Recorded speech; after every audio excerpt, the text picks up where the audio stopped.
prosecution outlined how accounting practices fuck? of Conley Sessions did not. What kind of likeness is that? If they were great artists, they'll be in a museum. Evidence today may signal at least one. You fucking fodder for cartoonists now?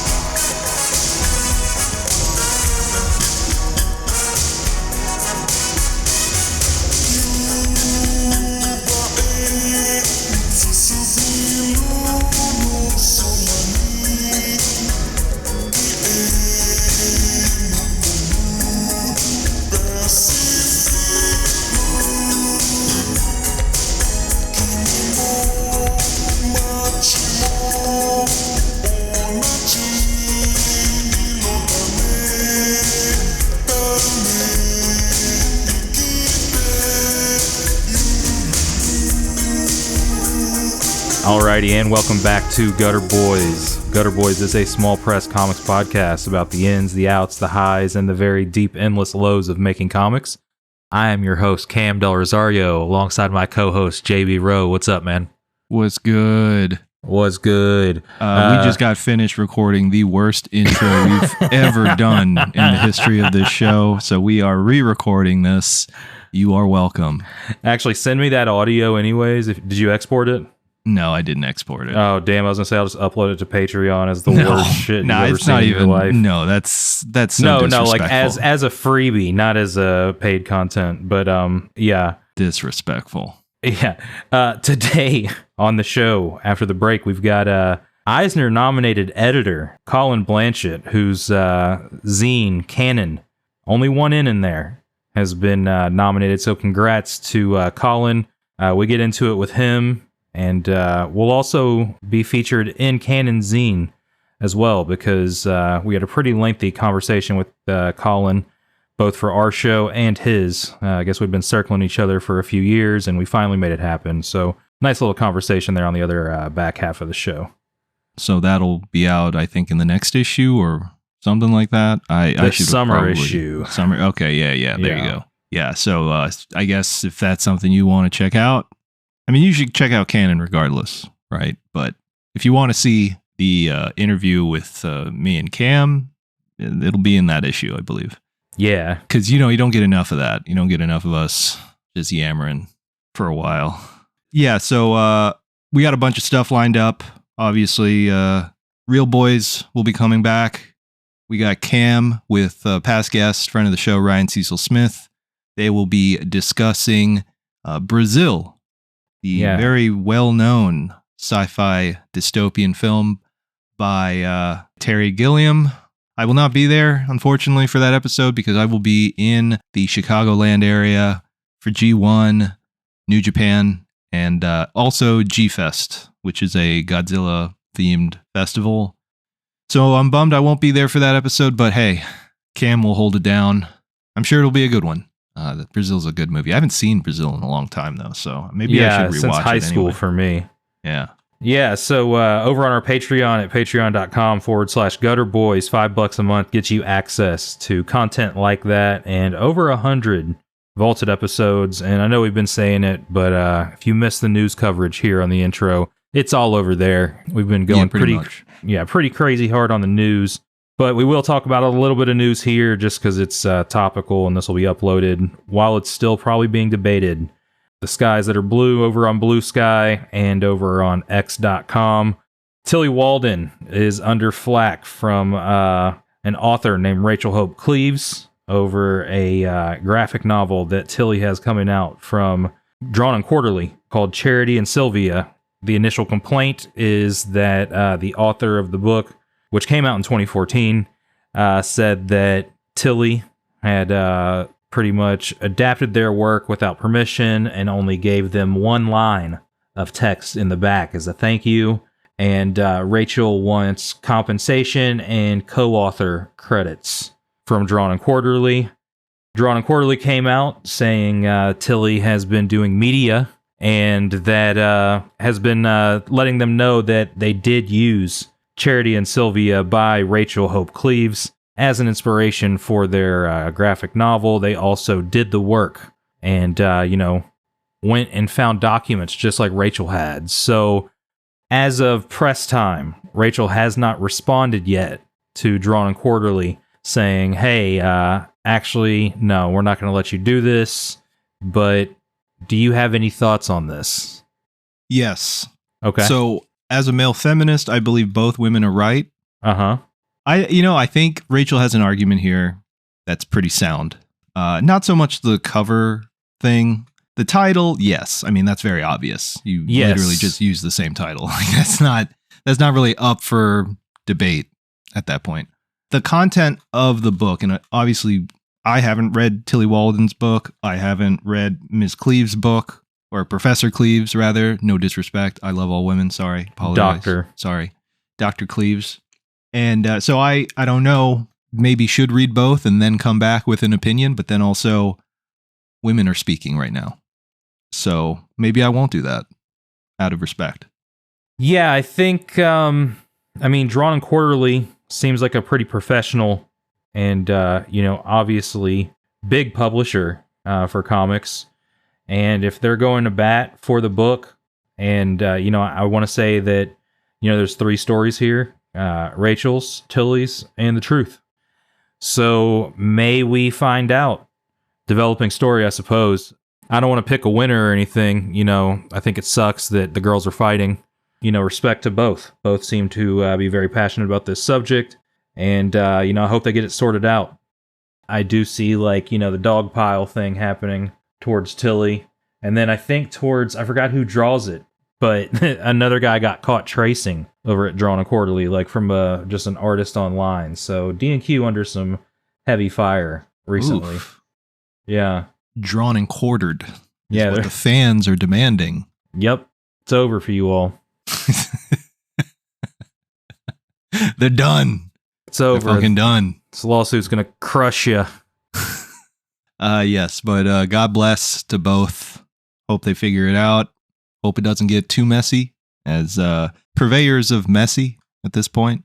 Not anymore, but I think we can call a spade, right? It's like those people on crime documentaries that got out of prison and they're treated as an expert on a subject. That's like us. Yes, exactly. Yeah. When they those mobster YouTube videos. They're showing their faces nowadays and you're like, what the fuck? We showed a former mobster, a GTA 4 clip, and this is his reaction. Fake. Yeah, that wouldn't have gone down like that, actually. Yeah, because that wouldn't have gone down like that. We don't use keys in a car. Oh, speaking of mobsters, you could plug the sticker. Oh, yes. Good segue. Damn. Yeah. That would have been so funny if we re-recorded this and just completely forgot to do it again. Shout out to Andrew Nesbitt, listener of the show, fan of the show, friend of the show. Editor of Hot Commodity. Yes. Yeah. Thanks for the paycheck, boss. Yes, sir. Features work by both Cam and I. Is that out yet? I don't know. I've got my copies. True. Okay. I think that it's out via his big cartel. Okay. Yeah. Yeah. So if you do order that anthology comic featuring Cam and I, you will also be treated to a wonderful Gutter Boys sticker featuring Tony Soprano drawn as Batman from Dark Knight Returns.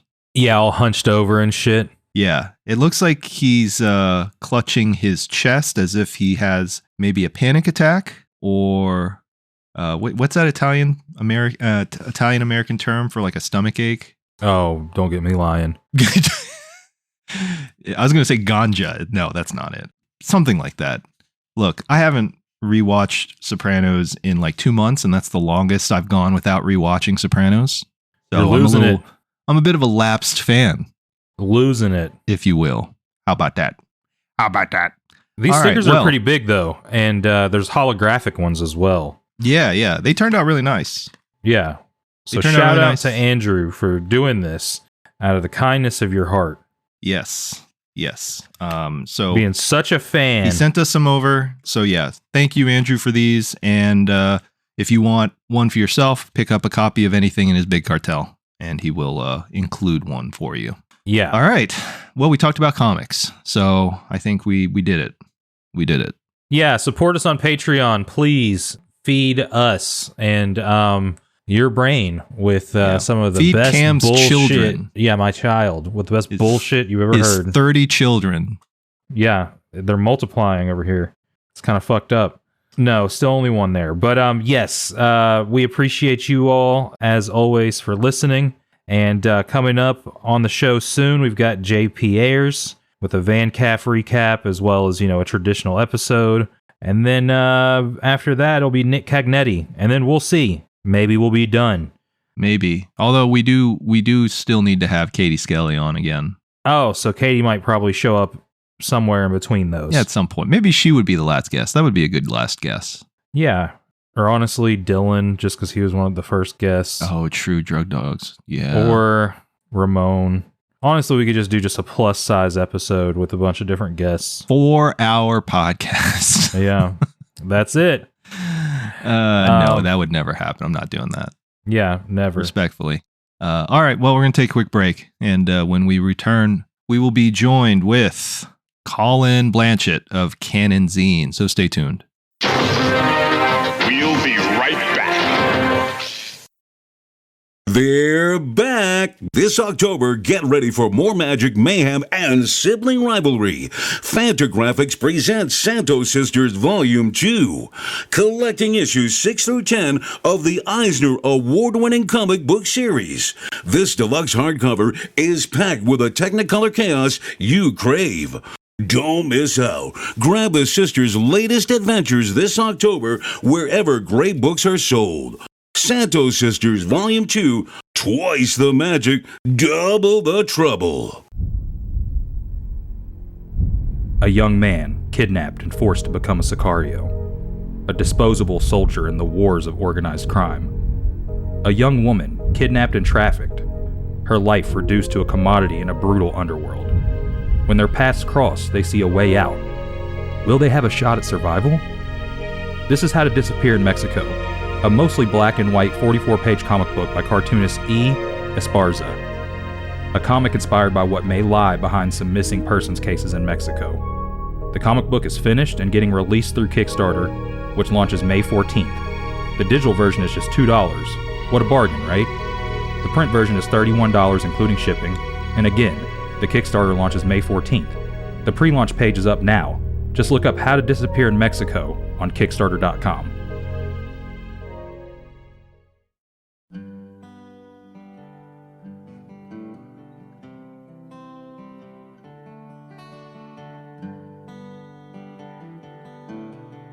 Indy Northern Kentucky, or Inc., is the Northern Kentucky and Cincinnati area's only zine, alternative comic, and small press bookstore, featuring over 400 different zines, alternative comics, and small press titles. A creative space with supplies to ideate and create your own zines and comics, and an event space for your zines, comics, or book release or reading. For more information about how to sell your zines and comics at Inc., stop by indynky.com. That's INDIESKY.com. Visit our new home in Dayton, Kentucky, and read what the cool kids are reading.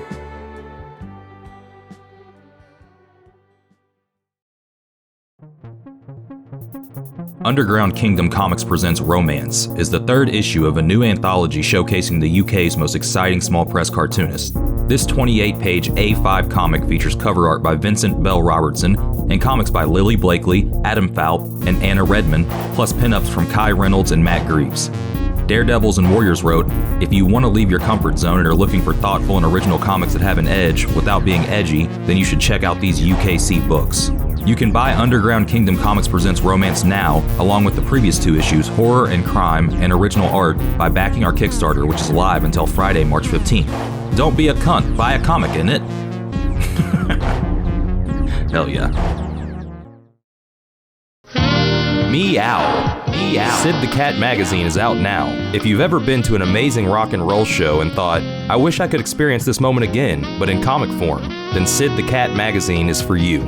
Fiercely independent show promoters Sid the Cat have joined forces with comics journalist Andrew Greenstone to bring you an ongoing publication that documents the SoCal indie rock scene. This stunning 52-page full-color magazine features comics, articles, photos, and illustrations from a rotating cast of local illustrators and writers. It's a celebration of Sid's artists and venues and supports those keeping the bleeding edge of the indie music scene alive. Our first issue covers musical artists Big Thief, Illuminati Hotties, Mike Kroll, Fucked Up, Finn Lilly, Katie Kirby, Kate LeBon, Cursive, Christian Lee Hudson, No Win, and so many more. If you are a fan of comics, indie music, zines, rock reports, or community by the way of culture, order a copy now at sidthecat.com/sid-zine. Again, that's sidthecat.com/sid-zine.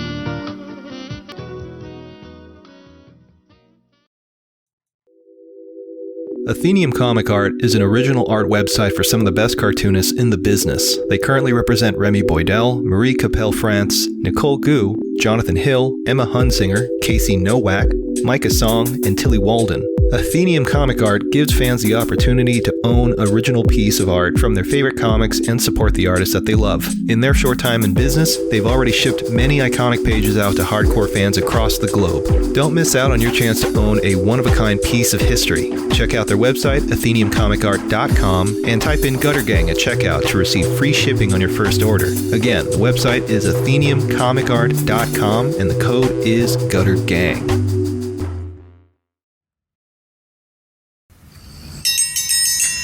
Morning, Gary. Morning, Marianne. Need a menu? Nah, I'll just have the usual. You sure do love your eggs and coffee, Gary. Best way to start your morning, Marianne. Well, that and an issue of Town and County. What's that? Town and County is a new comic series written and drawn by cartoonist Alex Nall. He's that guy that wrote them books about teaching and that Mr. Rogers feller.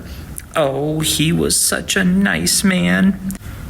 The first issue is 36 pages of black and white comic stories with beautiful color covers and features 6 stories about folks in our little township here in Illinois, like Susie Barber, the house cleaner that uncovers her client's dirty laundry, if you know what I mean, and Stanley Pepper, that big feller that just lost his job and took to drinking every night at Bugs's Tavern.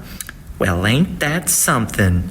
Town and County is published by Ivy Terrace Press, headquartered in Chicago. Chicago? Who would want to live there? So dirty. Each issue comes with a copy of the Hometown Hero, our little town's newsletter, and it's only $8. $8? Where can I get it, Gary? You can order a copy of Town and County on the internet at storeenvy/AlexNallComics. Oh, there's your breakfast, Gary. Thanks, Marianne. Nothing like a cup of coffee and a good comic book.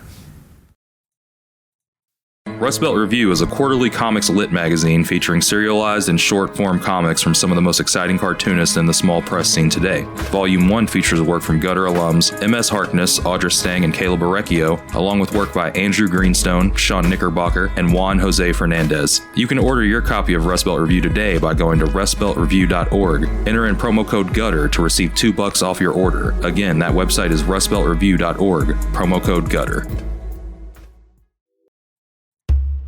The Last Aviatrix is a post-nuclear adventure comic by independent, Los Angeles-based cartoonist Buster Cagle. The story follows Summer, our last aviatrix, who pilots the sole-surviving airplane, a nuclear-powered B-29. As she travels the ruined world finding ways to survive and help humanity, while dealing with the imminent threat of the Atom-born, a rare breed of atomic wizards that want to see her out of the sky, her mission becomes complicated when she accidentally picks up Henry, an Atom-born child who wields incredible power, and Clementine, a berserker on a quest for vengeance. Can our aviatrix survive this ruined and irradiated wasteland? Every issue can be read for free on bustercagle.com/comics. Paper copies can be ordered as well, but you can still read it for free. If you like wizards or warplanes, go check it out.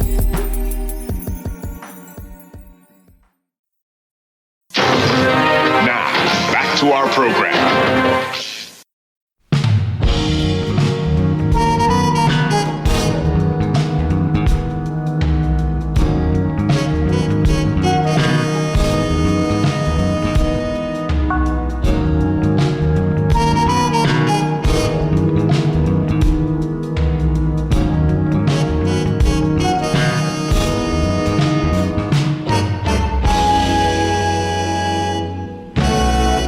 welcome back from the break. Today, we are joined with a long-time anticipated guest out from the West Coast. We've got Colin Blanchette. You know him from Canon zine and maybe some other things that we might get into. But before we do all that, how are you today, Colin? I'm doing well. How are you guys? I'm chilling. I think we're doing okay. All things considered. Thanks for giving us your afternoon. Let's go ahead and get up front and get it out of the way here. Congratulations on the Eisner nomination. That's big time stuff, man. I feel like it's been kind of, they've been kind of given to the small press sector of comics the last few years, and seeing your name on the list of nominees just, reinforces that there is a presence, and congratulations. Seriously, that's awesome. Yeah, thank you. I appreciate it. I was pretty stunned. I submitted, so I knew it was a possibility, I guess, but I never really expected to be nominated. I don't know why I even bothered with submitting. I guess I just figured, what the hell, it was just sending a couple copies in the mail. But yeah, it's pretty cool. I quoted you guys a few times after the news came down. When Caroline Cash was, getting nominated and winning her Oscars. I think, Cam, it was you that said, "We don't give a fuck about the Eisners, but if it's someone we know, then it's cool." And that's that's basically how I feel. I don't really give a shit about the Eisners. I went to vote and didn't know what most of the stuff was. But still, it's cool. And, I knew that some of the people that contribute to Canon would be excited, and they were. And so, yeah, I'm excited about that part. It was more fun to tell people. And I feel like, getting nominated is the win. So everything else is just sort of gravy after that. For sure. No, I mean, that it's, I don't know enough about the Eisners in terms of like how they go about deciding stuff and how often zines win, but I would assume it's not common. Again, that's just like an educated guess, but I don't know. Cam, Colin, do either of you know what the track record is for this sort of thing? I know the Comics Journal won a year or two ago. Yeah, I just assume it's always going to be stuff like the Comics Journal or the Beat or some website or something I don't really follow closely. So yeah, I don't know. It was pretty strange. I've heard Simon Hanselman has always been saying for the last couple of years, why isn't Bubbles nominated? And I have to assume it's because he never submitted, probably because he sort of thought, why bother? I mean, it's a kind of a waste of time, which is honestly what I thought. But yeah, it worked out this year. So awesome. Well, we're hoping you take it home. Yeah, we hope you get it. I have went ahead and voted for you. Actually, no, I haven't voted for you yet officially, but I wrote down who all to vote for in my notebook, and I'm going to do it before the bullshit closes. So again, I think that it's just great that it's even recognized, and you're doing the Lord's work out there. So far, there's is it 7 issues of Canon in print right now, and there's a website, right? Yeah, 7 issues of Canon, 3 issues of a superhero spinoff, Die With Your Mask On, and then a few random odds and ends. We did the Canon Annual 2024, which was devoted to the Comics Journal's Top 100 of the 20th Century. And then I did a little mini issue about Fantagraphics and their 50th anniversary. Yeah, so I don't know. There's one of my favorite things that I came across this year. Yeah, thank you. It was pretty fun to put together. I honestly didn't know if anybody else would give half a shit about it, to be honest, but I got pretty good feedback. So the story of my life. So we can address this. Yeah. But and if you don't want to talk about this, it's totally fine. But, you're talking about the zine you put out, about your favorite thing about Fantagraphics. It was actually news to me. You recently just started working for them. Are we able to talk about that a little bit, or no? Do you want to talk about that? I'm happy to talk about anything that I know about. You might ask me some things I don't know, but if I know... What's the meaning of life, Colin? What's all this for? Yeah. Well, I might have more pertinent things to say about that subject than I would about the inner workings of Fantagraphics. Fair enough. Fair enough. But yes, I work at Fantagraphics. I've been there, I guess, about a year and a half now, and yeah, I like it. It's the first. I spent my entire life working in restaurants, so it's really, really nice to sit at a computer and do boring shit. Okay. Does that mean you don't mind the microwaved fish smell from Mr. Groth? Probably doesn't phase you at that point. Yeah. Yeah. You know, Is it's that still a thing? I don't know. Though I work downstairs and the kitchen's upstairs. So you will get smells wafting downstairs sometimes, where you're like, huh, that seems elaborate, you know, because I'm eating like a sandwich or something. You know? Right. Yeah. Someone's got a real working man. That's right. That's right. My lunch pail. It's somebody upstairs has the toaster oven going, and you know, there's a bunch of other shit working. So, but no, it doesn't bother me. I mean, we're in a house, and even though it's a working place, it does kind of feel like a house, to be honest. Sure. So, honestly, a lot of stuff just adds to the charm of it. It's an unconventional workplace. Thank God, because I never wanted to work in a real office. Though now that I do work in an office, I think, shit, I should have been doing this the last 30 years. Right, though. Like, but I mean, you know, you said you came from the restaurant industry. There's a rebellious nature there that I imagine somewhat carries over to Fantagraphics and Spirit. Obviously, the transition from that to that, especially knowing how much you love and appreciate the medium of comics, it's got to be like a dream gig. How'd you get linked up with them, and what exactly are you doing for them? Well, a few years ago, I trying to remember how I got in contact with Eric Reynolds at first. I bought a piece of art from him, actually. And so he I guess I was on his radar that way. And then somehow, and we must have followed each other on social media. And then it was a while before I met him in person. But at a CXC, I bought a bunch of comics, as I do at shows. And one of the comics I got was, I can't remember what the name of it was, but it had an early Dan Clowes story, like really early Dan Clowes story. So Eric reached out to me and just asked, hey, I'm a Dan Clowes completist. Would you mind if I got a copy of that story? And I'll give you a tour of the office, you know? And I jumped on that chance and went in there and met him. He gave me a little tour. He took a photocopy of that publication. And while we were there, I saw the company library, and it was kind of it was just disorganized, you know? And at the time I wasn't working. I had just sold my restaurant, and I reached out to him and said, hey, I'm not working. Would you like me to come in and help work on this library? I could just help get it organized. And so I ended up coming in and doing some of that. And then for a while, I was honestly just in the office doing random things. And as Cam said, I was pretty thrilled just to be around. I'd get to see early copies of books, you know, people would tell me what they were working on. And I thought it was pretty fun. At the time, I had no interest in working there. It wasn't even on my radar as an option. But later on, my wife and I moved back to Tacoma, Washington, which is a much cheaper place to live than living in Seattle. And I was really enjoying my time there in the office. And so when they were looking for a new PR person, when Jack Cohen was leaving, I applied.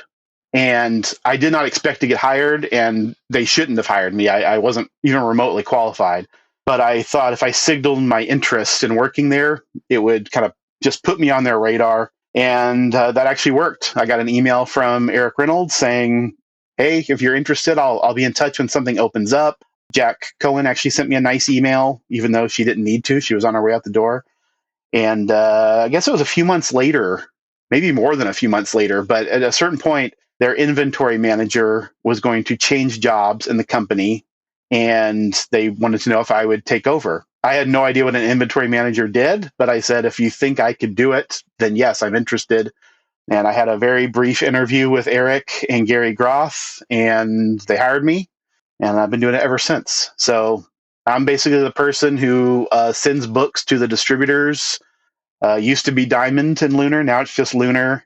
And if comic shops want to order copies direct from me, they contact me. If authors want copies for their events, I'm the guy who gets books sent to them and deals with that. Yeah. So it's basically just emails and spreadsheets all day. And that's it. There's nothing more glamorous than that, though I have to say I really enjoy it. Hell yeah. I'm kind of curious about the restaurant that you had before all this, just because I also kicked around restaurants for a decade. So we don't have to go too far off in the deep end, but what was your restaurant? You know, I know you mentioned that you closed it. Like, what kind of food were y'all doing? And yeah, if you want to talk a little bit about your restaurant expertise, I'd be interested in hearing that personally. Yeah, sure. My wife and I both worked in restaurants from our first job on. And at a certain point, I guess it would have been our late 20s, around 30, we decided to make a go of it ourselves. And we bought a vegan pizzeria in Seattle. Hell yeah. It was dead as a doornail, pretty much, you know. And so we expected we would do that for a year and it would just close up and we'd go back to our lives. You know, we really were just doing it to get it out of our system, and then we would try to do anything else that wasn't a restaurant. But we did pretty well. Like, you know, within 9 months or so, we were quitting our day jobs. And then later that year, we bought another place with another couple, a vegan diner called the Wayward Cafe. And a few years into that, so we were completely insane. We were trying to run 2 small restaurants ourselves. It was pretty ridiculous. And my wife got sick. And so we had to make a decision, you know, which one we were going to keep. And I thought the diner just had more legs to it. I thought it would last longer, and we had partners, which would have been harder to get out of and stuff. So Sure. we sold the pizzeria to our only employee and moved on. And then so we were full time at Wayward, just doing that, and grew and grew. We moved twice, you know, we expanded twice, and I guess we owned it for about 14 years total. And honestly, we just ran out of gas. I mean, but it still exists as a business. We sold it to somebody else, but we were beat up. We were tired. It was really hard work, and we're really proud of it. We're glad we did it, but I haven't missed it for 1 second. I mean, it felt like the weight of the world came off of me when I handed the keys over and walked out the door. So still very proud of it. Like I said, it was, you know, sure. pretty exhilarating a lot of times, but it was a lot to keep going. So yeah. And then, I mean, even after I sold it, I did work at a couple little restaurants just, you know, for cash, basically, while I was sort of hanging out, waiting to see if Fantagraphics would hire me, or I figured eventually I would just end up at like the DMV or something like that, you know, something soulless, try to find something responsible, you know. So I ended up at Fantagraphics, which I feel very lucky about. But yeah, I could talk for a million years about the restaurant business. I'm sure you don't want to be bored by that.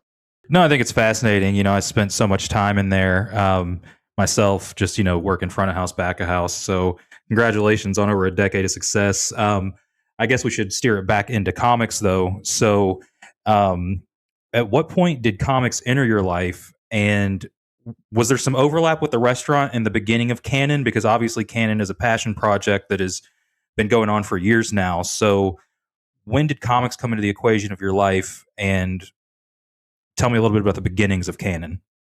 Sure. I guess probably when I was a little kid, I'm sure, you know, I know for sure that I read Archie's, I read Mad Magazine. I'm sure I read some G.I. Joes, maybe some Alf, you know. But what I mark as my beginning with comics is when I was 11. My dad was in the Army. We moved up here. So I'd moved, you know, 3 times within a year. And we had moved onto the military base here in Washington, Fort Lewis. On military bases, they have things called shopettes. They're basically like 7-Elevens, you know, little convenience stores that are sprinkled throughout military housing. And they had a spinner rack, and I started picking up comics from there. I don't know why. I've tried to rack my brain and figure out what prompted me to do that. I don't know if I caught some Super Friends on TV and got curious. I don't know if it was Batmania, you know, because it was just a few months before the first Batman movie came out. But something prompted me to pull some comics off the spinner rack. And as soon as I did that, I was all I cared about. Every cent of my allowance went towards comics, and I have never stopped buying them except for periods of being broke. But even during those periods, I would just reread the stuff I had. So I don't know, but something about it captured me. Obviously, as a teenager, I was really into, you know, Marvel and DC superhero stuff. I was the perfect age for Image. You know, I was, I think 15 when Spawn and Youngblood came out. So like every other teenage boy in America, I was buying all that garbage.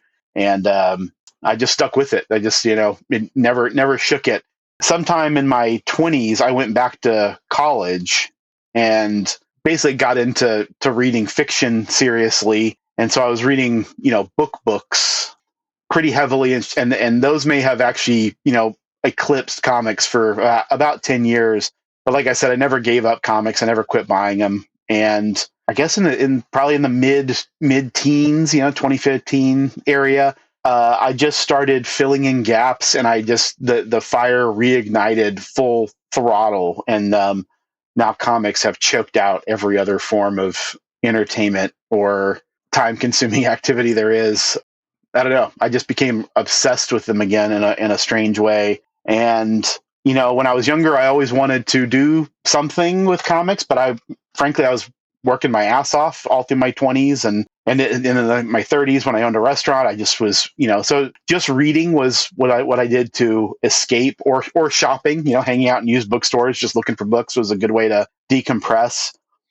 But I always wished that I had done blogging or writing for, tried to write for the journal, done something with my interest.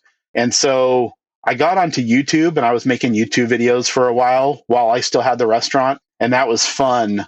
But I kind of, as soon as the restaurant was done, I thought, I'm going to try to make a zine. And even if I only make one issue, that's fine. I just want to try it and put something out. And, for years, I just thought, what's the point of me trying to print some expensive magazine that it's not going to sell. Who gives a shit? But once I saw Bubbles and I saw Stranger's fanzine, I thought I could do something like that. That seems reasonable. And so I asked a few people I knew from social media, a bunch of, people who used to be on Twitter back before things went awry. And a bunch of people were open to writing for Canon and doing it. And so that's the sort of short version.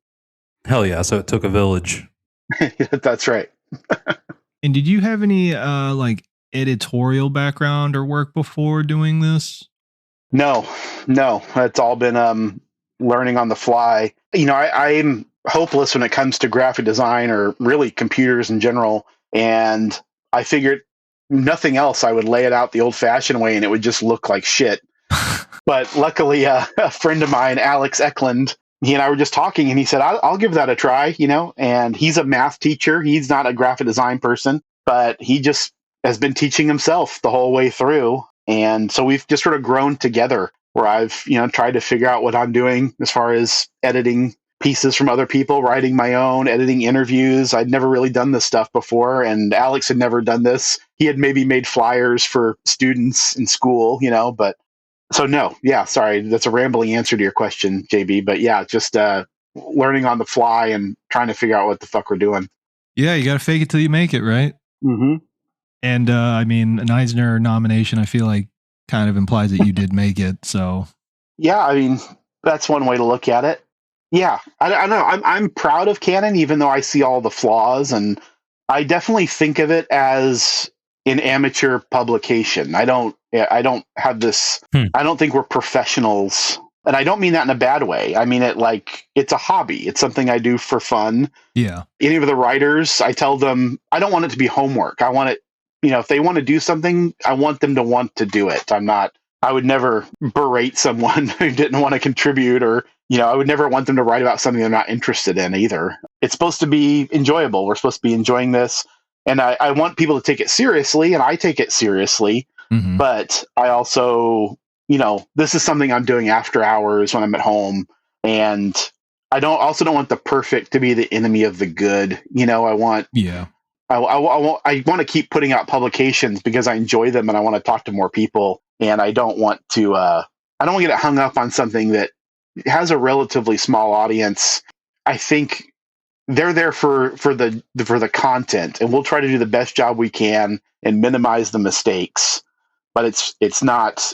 I'm not holding it to the same standard that I would if I was editing the Comics Journal. I'd have to be a lot more of an asshole, probably. And I mean that in a good way. Yeah. But I just mean, you have to maintain standards of a certain kind. For us, I invited people to write. I didn't expect everyone to be a brilliant writer, including myself. It's not like I was sitting at home writing great think pieces every day. I knew there were only a couple of people that I invited to contribute that I knew were already writing for other venues. So I knew that this would be guys sort of, shaking the rust off and trying to do something they hadn't done in a long time, if ever. But people seem to have had fun doing it. And it's, you guys know it's fun to see something in print. It's fun to see something you did, Of course. So, yeah. Yeah, one of the best parts of it. So Oh, I did want to ask, just because you mentioned, it was kind of an open call at first to get your contributors. Now, are you more curated with that process? Can anybody submit to Canon? What's that look like now? It's pretty much wide open. I get emails from people every once in a while, and I basically just tell them the deal. Listen, there's no money in this. It's, hopefully for your enjoyment. And I'm not a very stringent editor. I'll try to go through and maybe clean things up, but it's very important to me that the voice of the contributor is maintained. I don't want to just turn it all into some sort of house style, which is just me imposing myself on everything. And yeah, like for our spinoff, Die With Your Mask On, a guy from Portland wrote me and was very excited and wondered about contributing. And I said, yeah, let me know what you want to do. And he's already sent me a couple things for the next issue. So yeah, we've added people along the way. It's definitely not exclusionary in any way. I guess my only real rule is it has to be about comics. I don't want things about, film or movies or, things related to comics. Has to be about comics. But I'm a big tent comics guy. We could stretch that definition pretty far. I just don't want like your article about the Iron Man movie or something. And yeah, I don't know. I'm open to whoever contributes.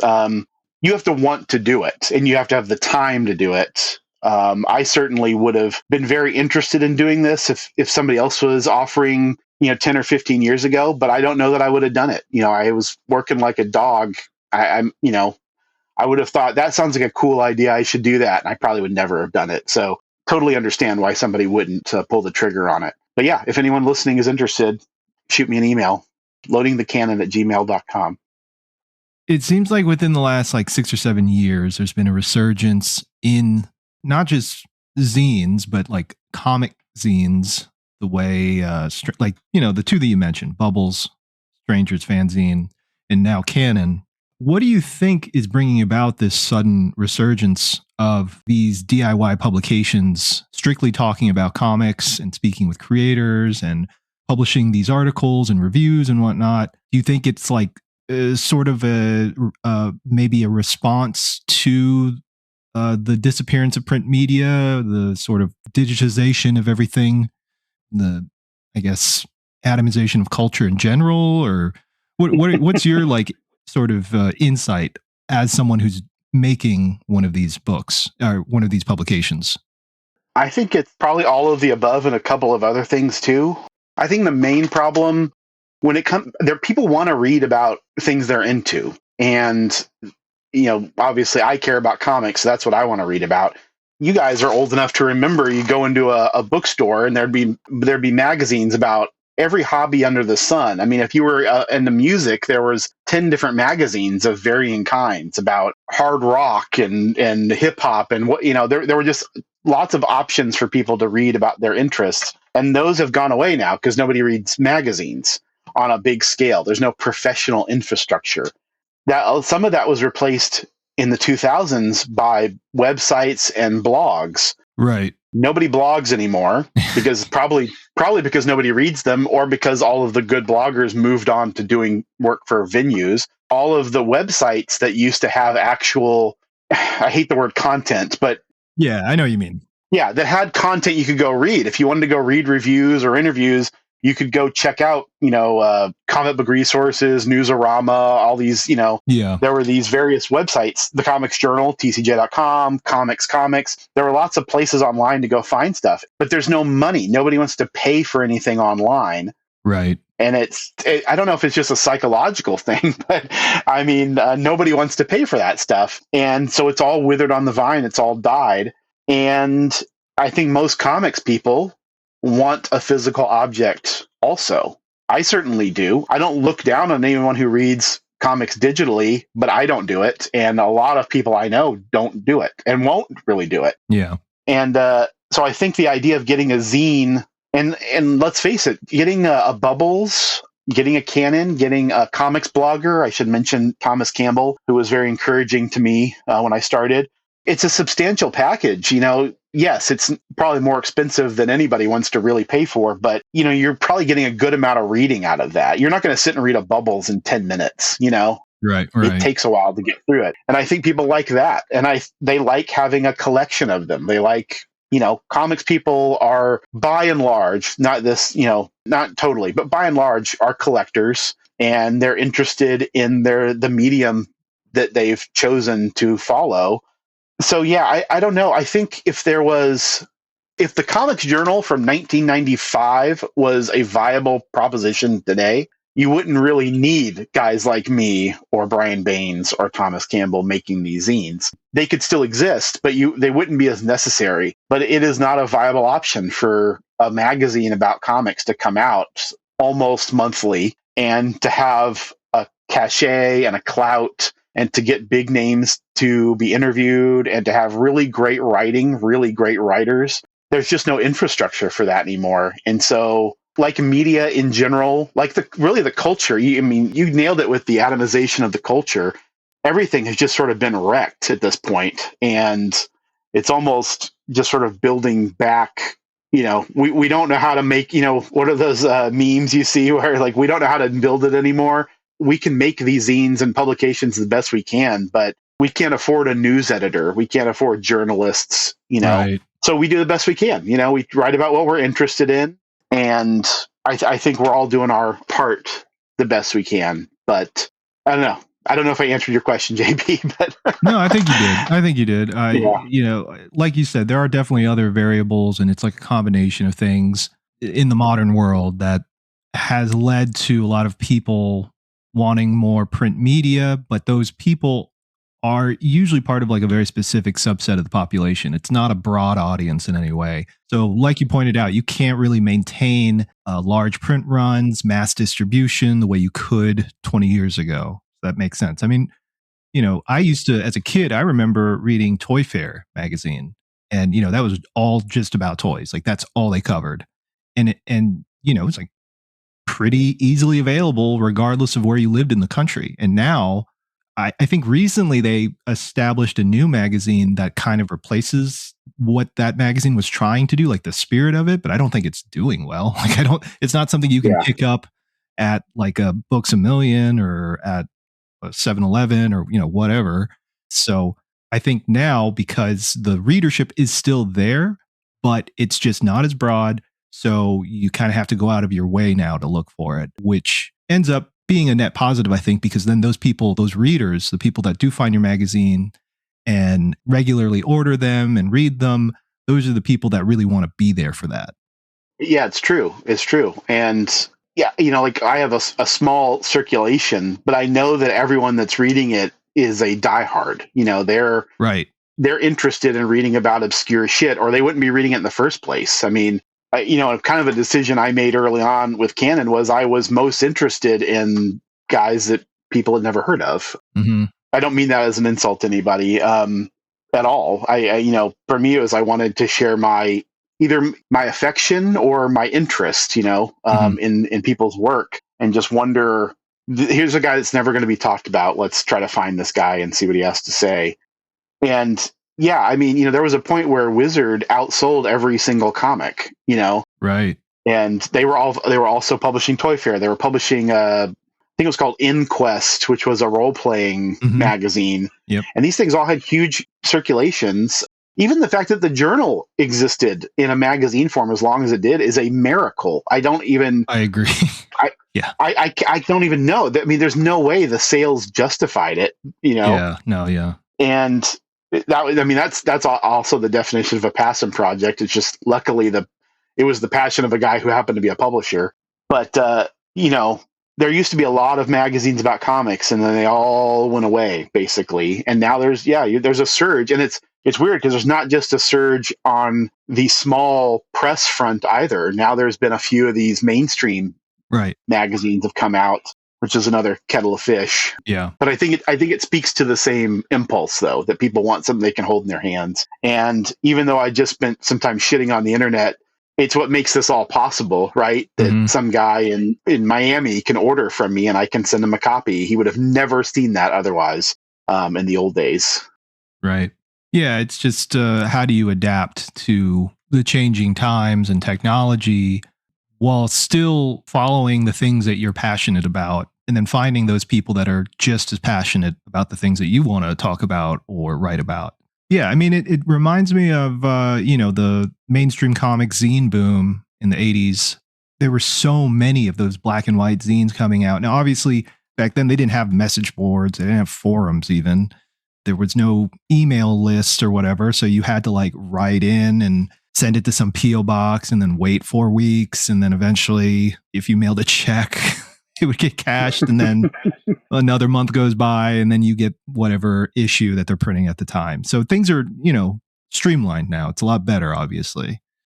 But, like you said, it's so many people do want this stuff. It's just not as available. So, and I think that also takes into account like why the quality is the way it is, because, Canon, Strangers Fanzine, and Bubbles are all well known for, like you said, maybe not being super professional, glossy, whatever, the way TCJ was, or any of these major publications were.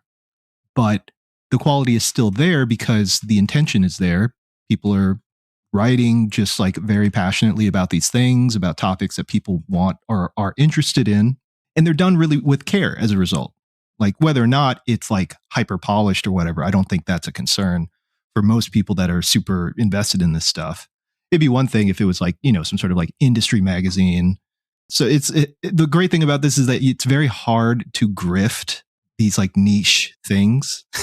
So 9 times out of 10, the quality in terms of like how genuine it is and the variety is always going to be there because like you said, you don't make money off it. This is not a profitable thing. If it was, then we'd be seeing more of it on a much larger scale. Yeah, for sure. And I think we are seeing it a little bit in the mainstream versions of these new magazines that are coming out. Yeah. Which are clearly going to make money, Mm-hmm. But yeah, for someone like me, no. I mean, for me, the goal is to stay as close to break even as possible. And that's fine. Like I'm, as I've told my wife before, it's like, I'm not trying to monetize my hobbies over here. Yeah. I mean, frankly, if it was actually trying to run as a functional business, even if it was doing well enough to run as a functional business, that seems like a giant pain in the ass. Yeah. I don't want to deal with that. Yeah. Having it be small is nice. It's nice that, if somebody has a problem and they email me, I answer their email and we figure it out. It's not, I wouldn't want to try to mail out hundreds of these things a month. That just sounds like owning another business, which is the last thing I want to do. So yeah. Right.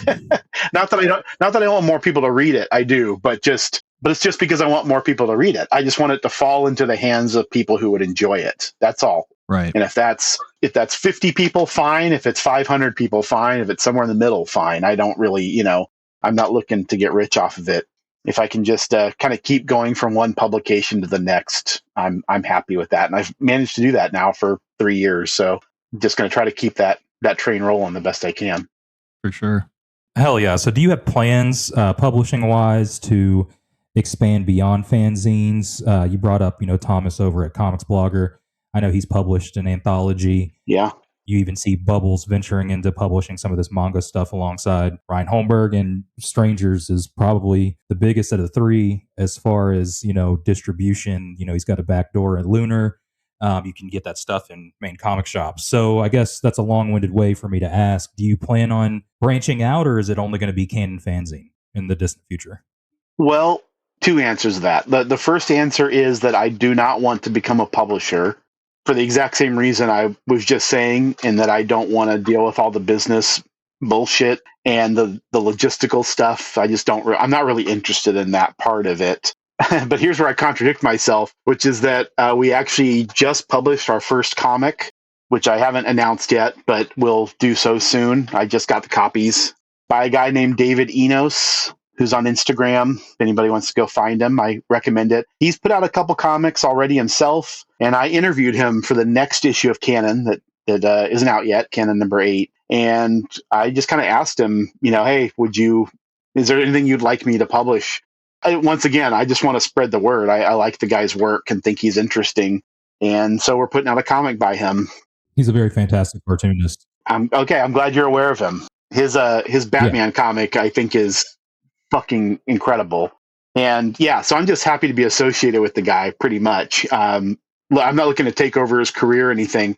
He actually just had a small, I don't know what you call these things. I mean, maybe you guys know better. I mean, it's basically a mini comic, a half-sized publication. The one I'm doing is about 50 pages, so it's substantial. But he just had one that was published by a small company in Spain, which is fantastic. I ordered it and got it and really enjoyed it. I've enjoyed everything I've read of his. And so, yeah, I just wanted to put out a nice publication of his. I'd like to work with him again if he wants to. That's really up to him. But we tried to do a good job on this. It's got cardstock covers and purple ink on off-white paper, and we just tried to make it as nice as we could. So I'm very excited about that, and I'm very excited to promote someone's work. I'm not very good at promoting Canon because it feels self-congratulatory in some kind of way. So it'll be nice to kind of beat the bushes and try to get people to order this just so they can read this cartoonist who's awesome. Yeah, David's amazing. I've been a fan of his work for a little bit. I asked him to contribute to Butter, and he said he was on board. I need to send him a double tap email, though. But yeah, the more comics from that guy that are out, the better. So this is a cosign from Cam at Gutter Boys. Make sure to pick up anything that David's put out. So hell yeah, I'm glad you're doing that. I know you mentioned number 8 of Canon was coming out soon. I hate to be like, oh, number 9, number 10. Do you have like an end goal in mind, or is it kind of just one of those things where you're going to just keep it up until you just feel that it's met, its natural resting place? If ever, hopefully it doesn't. Yeah, I don't have any kind of endpoint in mind. When I started, I really thought we might just do the one issue and that's it. But as Alex and I were finishing up the first one, we already kind of knew we wanted to do another one and keep going. And so, honestly, as long as Alex is down to work on the production end, I would just want to keep doing it. So, we have plans for several other things this year that are in progress. And, Canon's the main thing, and we want that to stay the main thing, but we do have other kind of little side projects we're working on. And yeah, so yeah, that's it. Yeah, we want to keep Canon going. I don't have some master plan in mind. I just kind of, as we think of projects, I try to think about how doable they are and try to think about how they're going to work logistically, while obviously we work jobs and have lives, so we're trying to do this in our spare time. But also just trying to get a little more ambitious. For the next Canon number 8, I interviewed Seth. We did a long interview, and just I'm getting a little ballsier about who I reach out to, and figure they can just blow me off or not respond if they don't want to, but may as well ask. But I also want to feature people who aren't name people. Like David Enos. He's a guy who I think is brilliant, but if you're not on Instagram, you might not have any clue who this guy is. So I want to keep featuring people like that. I don't want to just turn it into, interviewing middle-aged or older cartoonists. I still want to find people that I think are underrepresented. So yeah, I don't know. That's it's not a very concise answer. I'm sorry, but we want to keep doing Canon. There's the short one. Hell yeah. So I'll let JB close this out, but before I do, my last question for you is, obviously you're a fan of David Enos. What are some other comics or cartoonists that you're excited about? You're pretty knowledgeable of everything that's coming out, whether it's from your day job or, finding what to feature in Canon. Who else has got you excited, or even older stuff that may be exciting you nowadays? Yeah, that's I should have seen that question coming. I'm still excited. It's actually crazy to me that I'm still excited. I don't know if you guys go through this ever, but I kind of go through this pretty regularly, where I'm so tempted to just turn my back on everything new and just delve into older stuff. Oh, yeah. And I just can't quite make myself do it. I've just been too committed for too long to following all this shit. But I also think, man, I'd probably be just as happy if all I did was read old issues of the journal and go read old heavy metals or something. But no, I'm always on the lookout for stuff that's new. I guess this is going to be kind of a boring answer, but I really look forward to new work by people that I'm already excited about. As I get older, my finger is just not on the pulse of things anymore. And I'm lucky that I live near Short Run, so at least I have a nice small press show next to me that I can go to and see some different cartoonists. And I do try to watch. I'm on Instagram. I try to find artists, and I'll order stuff take a chance on things. But the obvious guy, Dan Clowes or the Hernandez brothers, Noah Van Sciver has a new book coming out this year. I'm very excited to see that. And I don't know. This is a really disappointing answer for me because I don't have anything clear to say. I guess I'm looking backwards more than I used to. And it's in a weird way, the zine may have contributed to that because now I think I'd like to go talk to some of these people. So yeah, I don't know. I have not totally turned my attention to the past, but I feel it pulling me, and just the projects I'm interested in doing might lead me more in that direction. I will say that I don't know if you guys have had this same problem, but when you're doing something related to comics, it makes it so much harder to fucking read comics. Yes, because you're spending your time doing this shit. Like 100%. You guys are talking to me. Yeah. You guys are wasting your time talking to me, and you could be like enjoying yourself with like the 11 Rockets or something right now. And I had the same thing. Like I enjoy reading people's work to interview them, but it does turn into homework a little bit because I'm sitting there reading a stack of books by someone. Sometimes stuff I've already read, and I'm now rereading it to kind of see what's going on. And meanwhile, I got a stack of stuff that I've bought that's just growing constantly. And I will say, last year for our spinoff, we did a top 100 superhero list. And that was a really fun exercise, mostly because it gave me an excuse to go read a bunch of stupid superhero comics, which I hadn't done in a long time. And a lot of them were terrible, but it was also just kind of fun to sit and read that kind of stuff and allow myself to just be a reader and enjoy them on that way. So yeah, I would like to search out that joy a little bit more, reading stuff more for pleasure and not feel like I'm, trying to be some sort of historian or archivist or, that the, reading for the interviews takes over all of my reading. I would like to still read for pleasure. Right. Yeah.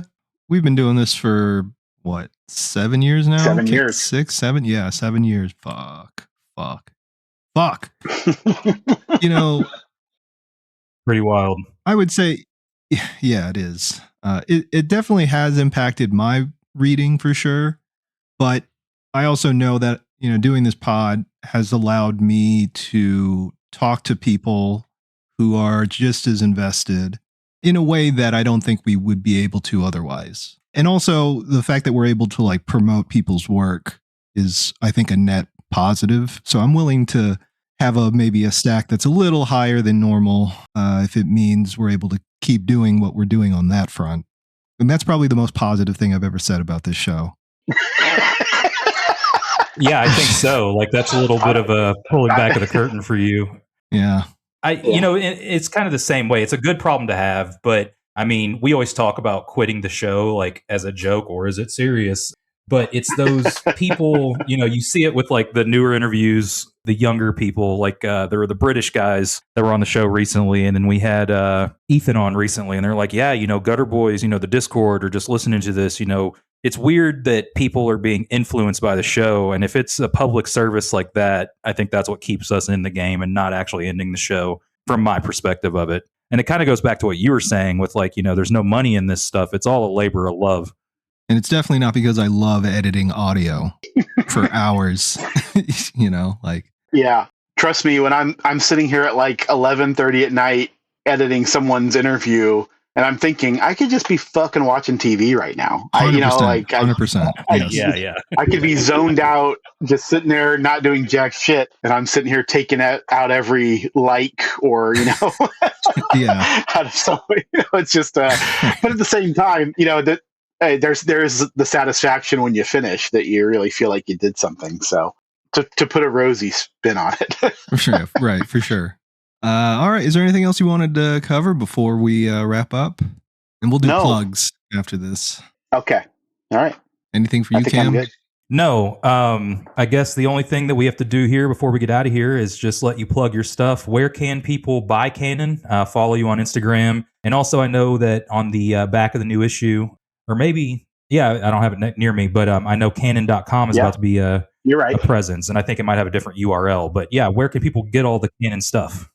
So, we have a new website, canoncomiczine.com, and that's CANON. So yeah, canoncomiczine.com has everything we've published. except for the Fantagraphics 50 Things I Love zine. And the reason is because Fantagraphics is actually going to publish that as a website giveaway soon. That's, their copies are coming. So soon, if you order from Fantagraphics, spend X amount of dollars, they'll throw one of those in for free. And I mentioned the David Enos comic. It's called Athena's Keep. And that is actually on canonzine.bigcartel.com. We didn't do print on demand for that one. We opted to go with a little nicer printing. So those have to be ordered directly from me, unfortunately. But anything else can go to canoncomiczine.com. And all other publications are on there. And certainly going forward, the new issues, you guys have issue 7. They're perfect bound. I think they're pretty nice, and happy with it so far. Hell yeah. JB, I'll let you sign us off. Yeah, I got my copy in the mail. Thanks again, Colin. I was really impressed with the quality of the book itself. And man, just looking forward to future issues, and hope as long as you continue enjoying, doing this, that we continue to get more Canon magazines in the mail at some point. So for all you people listening, if you don't know, please go check this out. It is a fantastic publication. And Colin, thanks so much for coming on the show. We really appreciate your time. Thank you guys for having me. It was a treat. I've been listening for a long time, so thank you. Appreciate it, man. All right. Well, listeners, thanks so much for tuning in. Until next time, stay gutter.